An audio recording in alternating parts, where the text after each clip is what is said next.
প্ৰথম অসমীয়া ছপা পুথিখনৰ নাম কি? প্ৰথম অসমীয়া ছপা পুথিখনৰ নাম হ'ল ধৰ্মপুস্তক।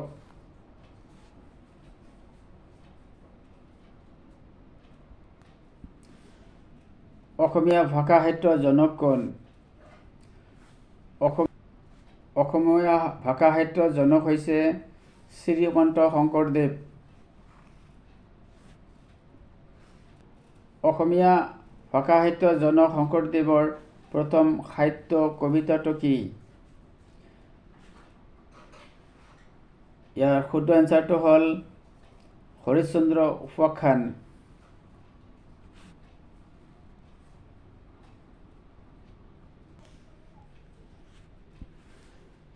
সাহিত্যিক ৰং-বং তেৰাংগৰ তলৰ কোনখন গ্ৰন্থ বিভিন্ন বাদ বুটিবলৈ সক্ষম হৈছে? ৰং-বং তেৰাংগৰ কোনখন গ্ৰন্থই সাহিত্য একাডেমি লাভ কৰিছে সেইটোৰ কথা কৈছে। ইয়াত 4টা অপশ্যন দিয়া আছে। 4টা অপশ্যন ভিতৰত শুদ্ধ এনচাৰটো হ'ব গটো, ৰং মিলিৰ হাঁহি। নেক্সট কুৱেশ্যনটো হ'ল অসমীয়া নাট্য সাহিত্যৰ জনক কোন? অসমীয়া নাট্য সাহিত্যৰ জনক হৈছে শ্ৰীমন্ত শংকৰদেৱ।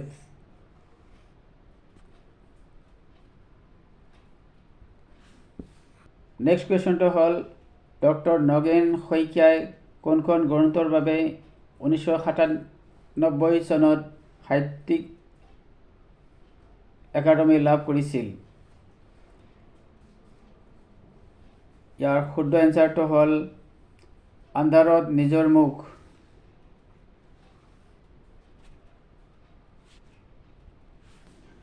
শংকৰদেৱৰ প্ৰথম নাটকখনৰ নাম কি? শংকৰদেৱৰ প্ৰথম নাটকখনৰ নাম হৈছে সিংহ যাত্ৰা।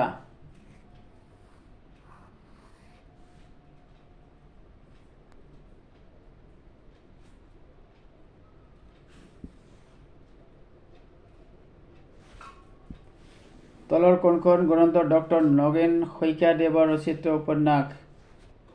ইয়াত 4টা অপশ্যন দিয়া আছে। 4টা অপশ্যনৰ ভিতৰত শুদ্ধ এনচাৰটো হ'ল ভগ্ন উপকূল। সাহিত্যিক হোমেন বৰগোহাঞিৰ কাব্যগ্ৰন্থৰ নাম কি? ইয়াৰ শুদ্ধ এনচাৰটো হ'ল হৈমন্তী।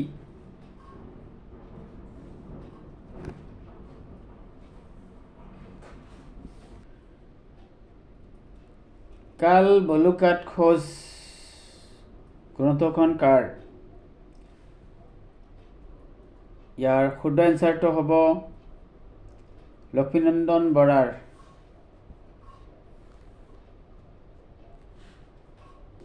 (1978 চনত সাহিত্য একাডেমি বঁটা লাভ কৰা হোমেন বৰগোহাঞি গ্ৰন্থখনৰ নাম কি? ইয়াত 4টা অপশ্যন দিয়া আছে। 4টা অপশ্যনৰ ভিতৰত ইয়াৰ শুদ্ধ এনচাৰটো হ'ল পিতা পুত্ৰ। অসমীয়া ভাষাৰ প্ৰথম কবিতা পুথিখনৰ নাম কি? অসমীয়া ভাষাৰ প্ৰথম কবিতা পুথিখনৰ নাম হ'ল প্ৰভাত চৰিত।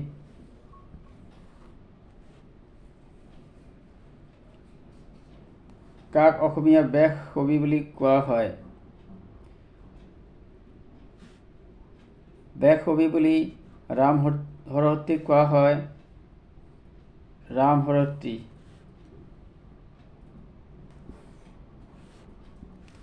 চিৰাজ নাটকখনৰ নাট্যকাৰজন কোন? চিৰাজ নাটকখনৰ নাট্যকাৰ হৈছে ফণী শৰ্মা। নেক্সট কুৱেশ্যনটো হ'ল মাধৱদেৱৰ সৰ্বশ্ৰেষ্ঠ সাহিত্য কৃতি হিচাপে কোনখন গ্ৰন্থক স্বীকৃতি দিয়া হয়? অৰ্থাৎ মাধৱদেৱৰ কীৰ্তিস্তম্ভ পুথিখনৰ নাম কি? সেইটো হৈছে নামঘোষা। শুদ্ধ এনচাৰটো হ'ল নামঘোষা। অসমীয়া ভাষাৰ প্ৰথম কবিতা পুথিখনৰ ৰচক কোন? অসমীয়া ভাষাৰ প্ৰথম কবিতা পুথিখনৰ ৰচক হ'ল হেম সৰস্বতী। হেম সৰস্বতী। কোনগৰাকী অসমীয়া সাহিত্যিক অসমীয়া সাহিত্যৰ বেকন নামেৰে অভিহিত কৰা হয়। বেকন বুলি কাক কোৱা হয়? সত্যনাথ বৰাক। ইয়াৰ শুদ্ধ এনচাৰটো হ'ল সত্যনাথ বৰা। প্ৰথম অসমীয়া ছপা পুথিখনৰ লেখক কোন?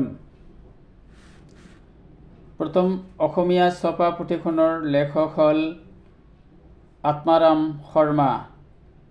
শুদ্ধ এনচাৰটো হ'ল আত্মাৰাম শৰ্মা। অসমীয়া জনপ্ৰিয় তথা প্ৰসিদ্ধ কবিতা মমতাৰ চিঠি কবিতাটোৰ কাৰ? মমতাৰ চিঠি কবিতাটো কোনে লিখিছে? মমতাৰ কবি কবিতাটো লিখিছে হেম বৰুৱা। হেম বৰুৱা। প্ৰথম অসমীয়া গল্প সংকলনখনৰ নাম কি? প্ৰথম অসমীয়া গল্প সংকলনখনৰ নাম হ'ল লক্ষ্মীনাথ বেজবৰুৱাৰ সুৰভি। লক্ষ্মীনাথ বেজবৰুৱাৰ সুৰভি। ৰেণুধৰ শৰ্মাই কোনখন গ্ৰন্থৰ বাবে 1960 চনত সাহিত্য একাডেমী বঁটা লাভ কৰিছিল? ৰেণুধৰ শৰ্মাই 1960 চনত সাহিত্য একাডেমী বঁটা লাভ কৰিছিল। সেই গ্ৰন্থখনৰ নাম হ'ল কংগ্ৰেছৰ কাচিয়লি ৰ'ডত। অসমীয়া চুটিগল্পৰ ৰচক কোন? অসমীয়া চুটিগল্পৰ ৰচক হ'ল লক্ষ্মীনাথ বেজবৰুৱা। লক্ষ্মীনাথ বেজবৰুৱা। প্ৰথম অসমীয়া ৰোমান্টিক কবিতাটো কি? প্ৰথম অসমীয়া ৰোমান্টিক কবিতাটো হ'ল বনকুঁৱৰী। শিলভদ্ৰ কাৰ ছদ্মনাম? শিলভদ্ৰ কাৰ ছদ্মনাম? ইয়াত 4টা অপশ্যন দিয়া আছে। 4টা অপশ্যনৰ ভিতৰত কোনটো এনচাৰ শুদ্ধ হ'ব? ৰেৱতী মোহন চৌধুৰী। ৰেৱতী মোহন চৌধুৰীক শিলভদ্ৰ বুলি কোৱা হয়। আধুনিক যুগৰ প্ৰথম অসমীয়া উপন্যাসখনৰ লেখকজনৰ নাম কি? আধুনিক যুগৰ প্ৰথম অসমীয়া উপন্যাসখনৰ লেখকজনৰ নাম হ'ল পদ্মনাথ গোহাঞি বৰুৱা।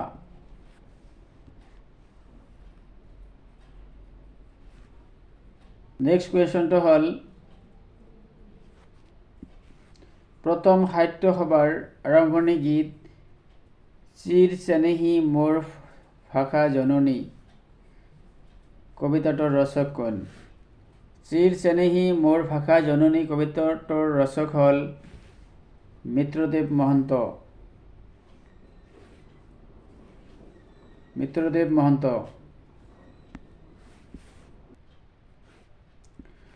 প্ৰথম অসমীয়া ব্যাকৰণ কি? প্ৰথম অসমীয়া ব্যাকৰণটো হৈছে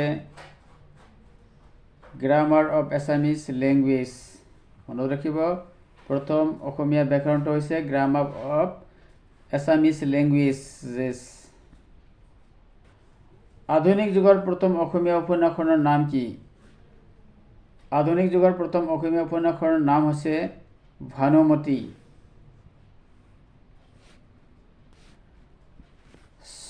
সংস্কৃতৰ পৰা অসমীয়ালৈ অনুদিত কৰা প্ৰথম নাটকখনৰ নাম কি? সংস্কৃতৰ পৰা অসমীয়ালৈ অনুবাদ কৰা প্ৰথম নাটকখন হৈছে শকুন্তলা। শকুন্তলা। সংস্কৃতৰ পৰা অসমীয়ালৈ অনুদিত হোৱা প্ৰথম নাটকখনৰ অনুবাদকজনৰ নাম কি? ইয়াৰ কবিজনৰ নাম কি সেইটো কৈছে। ইয়াৰ শুদ্ধ এনচাৰটো হ'ব লম্বদৰ বৰা।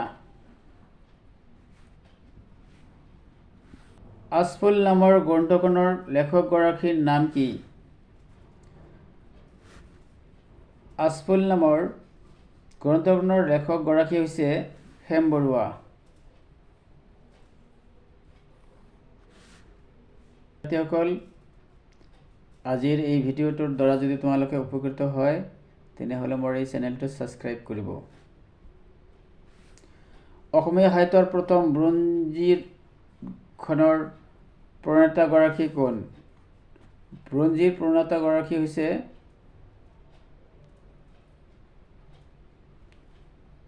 ইয়াত শুদ্ধ এনচাৰটো হ'ল দেৱেন্দ্ৰনাথ বেজবৰুৱা।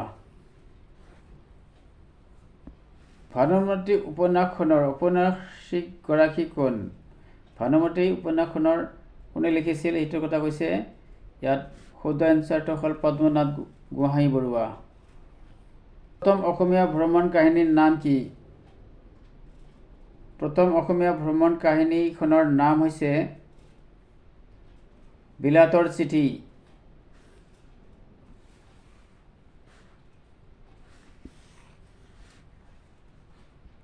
প্ৰথম অসমীয়া সনেট কবিতাখনৰ নাম কি?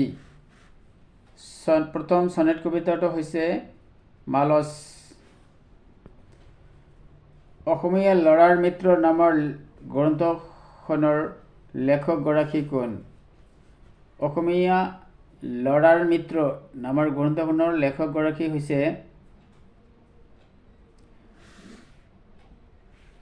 আনন্দৰাম ঢেকিয়াল ফুকন। প্ৰথম সাহিত্য সভাৰ কনিষ্ঠতম সভাপতিগৰাকী কোন?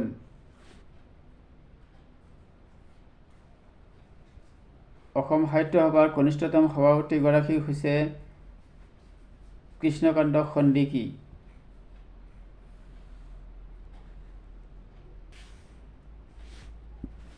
অসমীয়া সাহিত্যৰ প্ৰথম বুৰঞ্জীখনৰ নাম কি? অসমীয়া সাহিত্যৰ প্ৰথম বুৰঞ্জীখনৰ নাম হৈছে অসমীয়া সাহিত্যৰ বুৰঞ্জী। অসমীয়া সাহিত্যৰ বুৰঞ্জী। প্ৰথম অসমীয়া ৰোমান্টিক কবিতাটোৰ কবি কোন? প্ৰথম অসমীয়া ৰোমান্টিক কবিতাটোৰ কবিজনৰ নাম হৈছে চন্দ্ৰকুমাৰ আগৰৱালা। চন্দ্ৰকুমাৰ আগৰৱালা। সাহিত্য একাডেমি বঁটা লাভ কৰা সুদীৰ্ঘ দিন আৰু ঋতু গ্ৰন্থখন কাৰ? গ্ৰন্থখন কোনে লিখিছে? সুদীৰ্ঘ দিন আৰু ঋতু এইটো কোনে লিখিছে? এই গ্ৰন্থখন কোনে লিখিছে? প্ৰভা বৰদলৈ।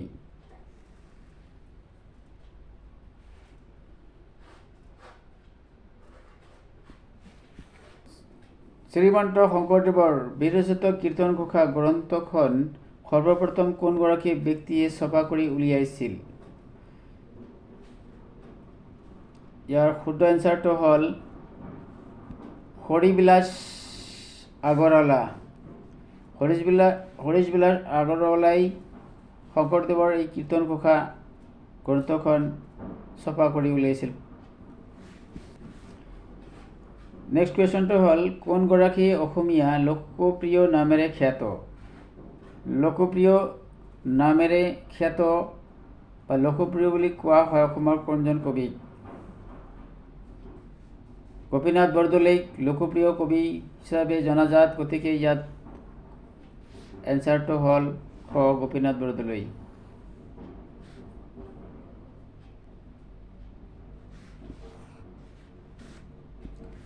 প্ৰথম অসমীয়া সংগীত সাধনাৰ পুথিখনৰ নাম কি?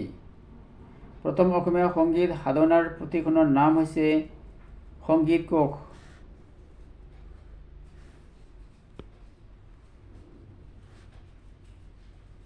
সাহিত্য একাডেমি পুৰস্কাৰপ্ৰাপ্ত প্ৰথম অসমীয়া উপন্যাসখনৰ নাম কি? সাহিত্য একাডেমি পুৰস্কাৰপ্ৰাপ্ত প্ৰথম অসমীয়া উপন্যাসখন হৈছে ইয়াৰ অঙ্গীম।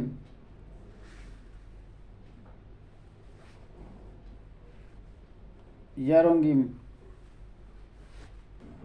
অসমীয়া কাব্য জগতত যতীন্দ্ৰনাথ দুৱৰাক কি কবি বুলি জনা যায়? যতীন্দ্ৰনাথ দুৱৰাক বনফুলৰ কবি বুলি কোৱা হয়। বনফুলৰ কবি। সৈয়দ আব্দুল মালিকে মাধৱদেৱৰ বিষয়ে লিখা পুথিখনৰ নাম কি?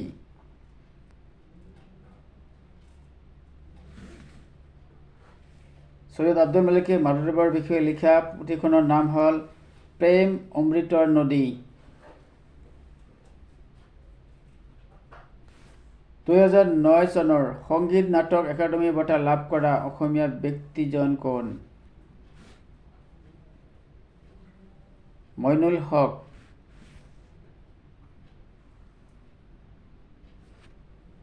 শংখধ্বনি, জয়ধ্বনি, পূৰ্তিধ্বনি আদি গ্ৰন্থৰ লেখকগৰাকী অসমীয়া সাহিত্যত ধনী কবি নামেৰে জনাজাত। তেওঁ কোন? ধনী কবি বুলি জনাজাত বিনন্দ চন্দ্ৰ বৰুৱা। বিনন্দ চন্দ্ৰ বৰুৱাক ধনী কবি বুলি কোৱা হয়। কোনগৰাকী কবিক অসমীয়া সাহিত্যত শেৱালিৰ কবি বুলি কোৱা হয়? এইবিলাক বৰ ইম্পৰ্টেণ্ট। কোন কবিক কি বুলি কোৱা হয়? শেৱালিৰ কবি বুলি কোৱা হয় ৰত্নকান্ত বৰকাকতিক।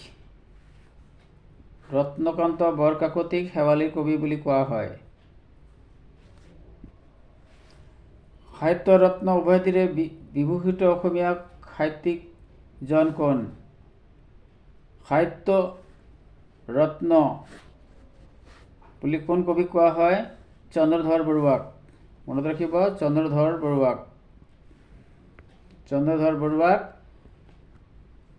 সাহিত্য ৰত্ন বুলি কোৱা হয়। ইংৰাজী ভাষাত প্ৰথম অসমৰ নিৰ্ভৰযোগ্য বুৰঞ্জী প্ৰণেতা কোন? অসমীয়া ভাষাত বুৰঞ্জী প্ৰণেতা হৈছে sir Edward gate. Sir Edward gate. Assam উপত্যকা সাহিত্য বঁটা লাভ কৰা প্ৰথম অসমীয়া সাহিত্যিকগৰাকী কোন? উপত্যকা বঁটা লাভ কৰা সাহিত্যিকগৰাকী হৈছে ভৱেন্দ্ৰনাথ শইকীয়া।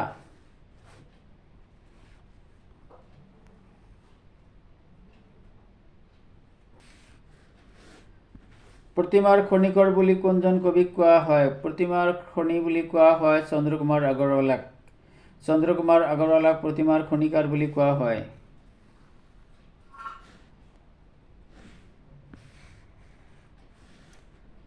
ডক্টৰ ভৱেন্দ্ৰনাথ শইকীয়াৰ সাহিত্য একাডেমী বঁটা পোৱা পুথিখনৰ নাম কি? ডক্টৰ ভৱেন্দ্ৰ শইকীয়াৰ সাহিত্য একাডেমী বঁটা লাভ কৰা পুথিখনৰ নাম হৈছে শৃংখল।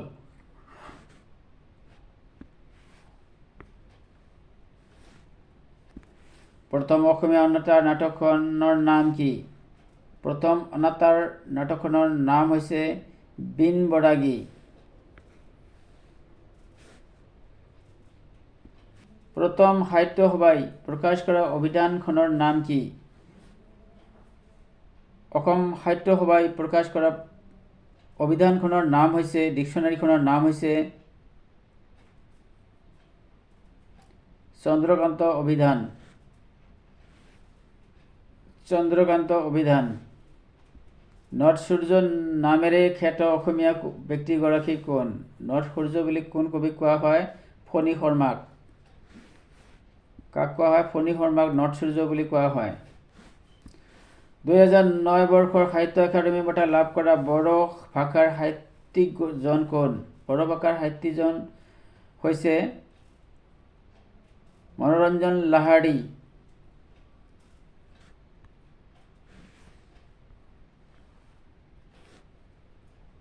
কোন অসমীয়াক কলাগুৰু কোৱা হয়? কলাগুৰু বুলি কাক কোন কবিক কোৱা হয়? কলাগুৰু বুলি কোৱা হয় বিষ্ণুপ্ৰসাদ ৰাভাক।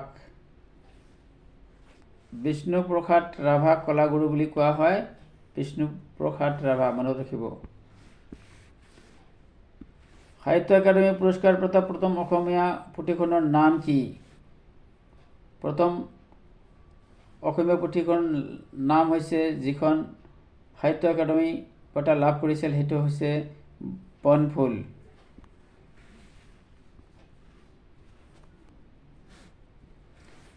কোন অসমীয়াক ৰূপকোঁৱৰ বুলি কোৱা হয়? ৰূপকোঁৱৰ জ্যোতিপ্ৰসাদ আগৰৱালাক কোৱা হয়। এইটো সকলোৱে জানে। ৰূপকোঁৱৰ বুলি জ্যোতিপ্ৰসাদ আগৰৱালাক কোৱা হয়। অসমীয়া কাব্য সাহিত্যত ঠুনুকাডালৰ কবি বুলি কাক কোৱা হয়? ঠুনুকাডালৰ কবি বুলি কোৱা হয় যতীন্দ্ৰনাথ দুৱৰাক। যতীন্দ্ৰনাথ দুৱৰাক ঠুনুকাৰ কবি বুলি কোৱা হয়। কোন অসমীয়া কৰ্মবীৰ নামে খ্যাত? কৰ্মবীৰ বুলি কোন কবিক কোৱা হয়? আমি জানো নবীন চন্দ্ৰ বৰদলৈক কৰ্মবীৰ বুলি কোৱা হয়। নবীন চন্দ্ৰ বৰদলৈক কৰ্মবীৰ বুলি কোৱা হয়। অসম সাহিত্য সভাৰ প্ৰথমখন অধিৱেশন কিমান চনত হৈছিল?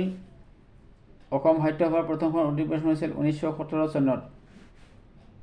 ইয়াত এনচাৰটো ৰাইট হৈ আছে, 1917 চনত। অসমীয়া দেশভক্ত কবি বুলি কোৱা হয় তৰুণৰাম ফুকনক। গতিকে ইয়াত এনচাৰটো ৰাইট হৈছে, তৰুণৰাম ফুকনক দেশভক্ত বুলি কোৱা হয়। জ্ঞানপীঠ বঁটা বিজয়ী প্ৰথম অসমীয়া পুথিখনৰ নাম কি?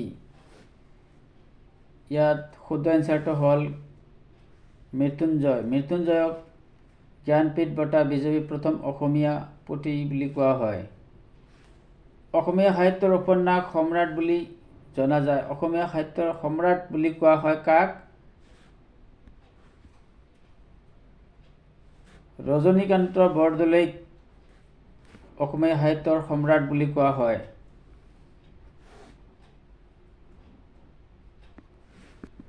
অমূল্য বৰুৱাক কি কবি নামেৰে জনা যায়? অমূল্য বৰুৱাক অচিনাৰ কবি বুলি কোৱা হয়। অচিনাৰ কবি বুলি অমূল্য বৰুৱাক কোৱা হয়। ইয়াত অপশ্যনটো ৰাইট হৈ আছে, অচিনাৰ কবি। সাদৰী কেতেকী দহিকতৰা কাৰবালা নৱমল্লিকা আদি কবিতা পুথিৰ অসমীয়া সাহিত্যত বিহগী কবি ৰূপে পৰিচিত কবিগৰাকী কোন? বিহগী কবি বুলি কোৱা হয় ৰঘুনাথ চৌধুৰীক। মনত ৰাখিব, বিহগী কবি ৰঘুনাথ চৌধুৰী। অসমৰ ৰাজ্যিক ভাষা কি? অসমৰ ৰাজ্যিক ভাষা কোনে নাজানে? সকলোৱে জানে, অসমৰ ভাষা হৈছে অসমীয়া।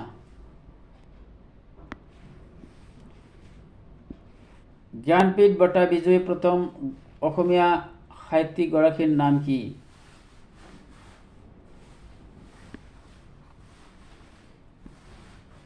জ্ঞানপীঠ বঁটা বিজয়ী প্ৰথম অসমীয়া সাহিত্যিকগৰাকী হৈছে ডক্টৰ বীৰেন্দ্ৰ কুমাৰ ভট্টাচাৰ্য। তলৰ কোনগৰাকী ব্যক্তি শিশুসকলৰ মাজত এখুত ককাইদেউ, সপোন ককা, নতুন ককাদেউ নামেৰে পৰিচিত? ককাদেউ বুলি কোৱা হয় কাক? নৱকান্ত বৰুৱাক ককাদেউ বুলি কোৱা হয়।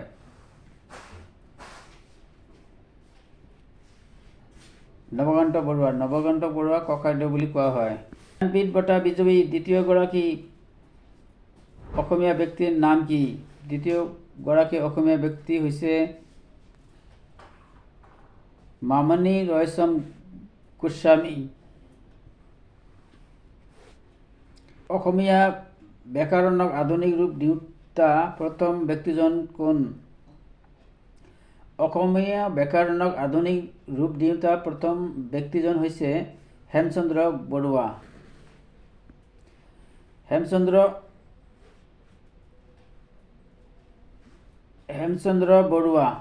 বেদনাৰ উল্কা কাব্যগ্ৰন্থৰ ৰচক অসমীয়া সাহিত্যত প্ৰথম কেশৰী নামেৰে জনাজাত তেখেত আচলতে কোন? অসম কেশৰী বুলি কাক কোৱা হয়?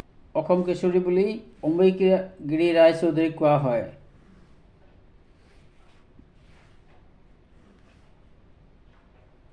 সাহিত্য একাডেমি বঁটা লাভ কৰা ককাই দেউতাৰ হাড় পুথিখনৰ ৰচক কোন? ইয়াত 4টা অপশ্যন আছে। 4টা অপশ্যনৰ ভিতৰত ককাই দেউতাৰ হাড় পুথিখন লিখিছে নৱকান্ত বৰুৱা। মনত ৰাখিব, নৱকান্ত বৰুৱা। অসমীয়া সাহিত্যত ভাঙনি কোঁৱৰ বুলি জনাজাত আনন্দ চন্দ্ৰ আগৰৱালাক ভাঙনি কোঁৱৰ বুলি কোৱা হয়। সোণৰ খাৰু নালাগে মোক নামৰ উপন্যাসখনৰ লেখক কোন? সোণৰ খাৰু নালাগে মোক নামৰ উপন্যাসখনৰ লেখক কোন? ধীৰেন বৰুৱা। কাব্য সাহিত্যত অপৰমাদী কবি বুলি জনা যায়। অপৰমাদী কবি বুলি কোৱা হয় মাধৱ কন্দলীক। ইয়াত শুদ্ধ এনচাৰটো হ'ব খ, মাধৱ কন্দলীক অপ্ৰমাদী কবি বুলি কোৱা হয়। বিহগী কবি বুলিলে কোন অসমীয়া কবিক বুজায়? বিহগী কবি ৰঘুনাথ চৌধুৰী। মনত ৰাখিব, বিহগী কবি ৰঘুনাথ চৌধুৰী। ৰঘুনাথ চৌধুৰীক বিহগী কবি বুলি কোৱা হয়। মোৰ যে ইমান হেঁপাহ কাব্যখনৰ গ্ৰন্থকাৰ কোন? মোৰ যে ইমান হেঁপাহ কাব্যখনৰ গ্ৰন্থকাৰ হৈছে কেশৱ মহন্ত। ইয়াৰ শুদ্ধ এনচাৰটো খ হ'ব, কেশৱ মহন্ত। অসমীয়া সাহিত্যত ৰোমান্টিক যুগৰ আৰম্ভণি কেতিয়াৰ পৰা হয়? ৰোমান্টিক যুগৰ কেতিয়াৰ পৰা আৰম্ভ হয়?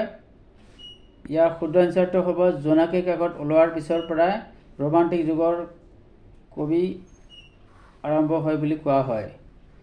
ৰং মিলিৰ হাঁহি উপন্যাসখনৰ কোনে লিখিছিল? ৰং মিলিৰ হাঁহি উপন্যাসখন লিখিছিল ৰংবং টেৰাং।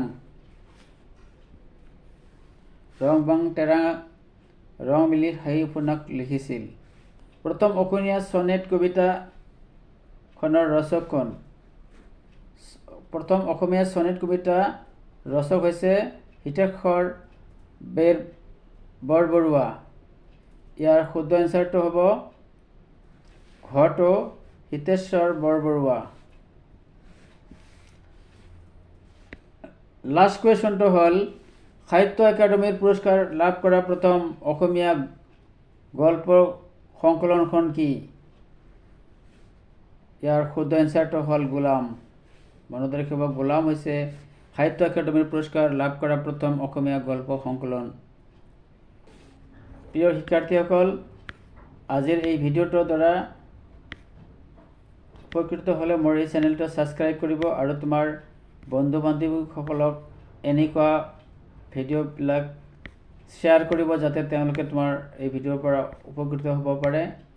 তেনেহ'লে আজিলৈ ইমানেই। সম্পূৰ্ণ ভিডিঅ'টো চোৱাৰ বাবে ধন্যবাদ।